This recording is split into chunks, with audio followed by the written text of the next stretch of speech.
नमस्कार दोस्तों, आज बहुत ही प्यारा गंगा जी का गीत लेके आए हैं दोनों बहन। उम्मीद करते हैं कि बहुत ही पसंद आएगा आप लोग को। आप लोग आजकल प्यार दुलार नहीं दे रहे हैं तो प्लीज़ इस गीत को पूरा सुनिएगा, तभी समझ में आएगा। और ये गंगा जी के ऊपर आधारित है। तो गंगा जी के बारे में एक पत्नी अपने पति से बोल रही है, हाँ। मतलब हंस हंस के बोल रही है कि हमको ऐसा चुनरी बनवा दो, उस पे ये लिखवा दो हाँ, दो। अपने पति वो से आप क्या गाना में डिमांड कर सुनेंगे, रही है। डिमांड कर रही है पति हाँ, से। वो उसी सबके प्रकार घर का में गाना होता है। है। सब लोग, हर पत्नी अपने पति से यही मांगती है कि ये कर दीजिए, वो कर दीजिए, ऐसा हो जाएगा, तो वैसा हो उसी प्रकार से जाएगा। गाना में सुनने को मिलेगा किसे क्या क्या बोल हाँ, रही है। तो चलिए सुनाते हैं। हंसी हंसी के कहली गुजरिया बलम छपवाईदा चुनरिया, हंसी हंसी के कहली गुजरिया बलम छपवाईदा चुनरिया। एक ओरिया गंगा हो, एक ओरिया जमुना, एक ओरिया गंगा हो, एक ओरिया जमुना, बिचवा में सरजूला हरिया बलम छपवाईदा चुनरिया, बिचवा में सरजूला हरिया बलम छपवाईदा चुनरिया। हंसी हंसी के कहली गुजरिया बलम छपवाईदा चुनरिया।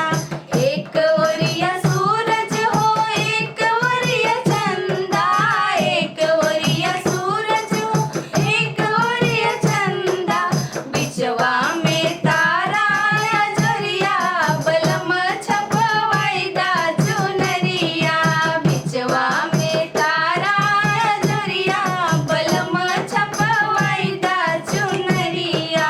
हंसी हंसी के कहली गुजरिया बलम छपवाईदा चुनरिया, हंसी हंसी के कहली गुजरिया बलम छपवाईदा चुनरिया।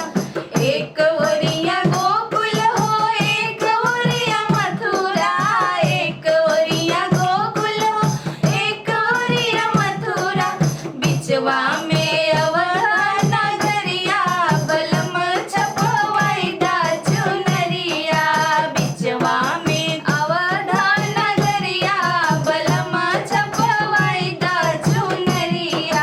हंसी हंसी के कहली गुजरिया बलम छपवाईदा चुनरिया, हंसी हंसी के कहली गुजरिया बलम छपवाईदा चुनरिया।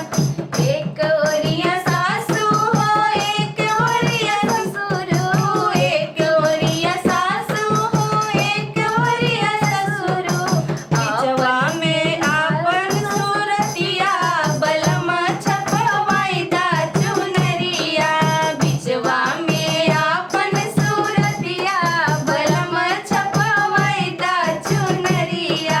हंसी हंसी के कहली गुजरिया बलम छपवाईदा चुनरिया, हंसी हंसी के कहली गुजरिया बलम छपवाईदा चुनरिया।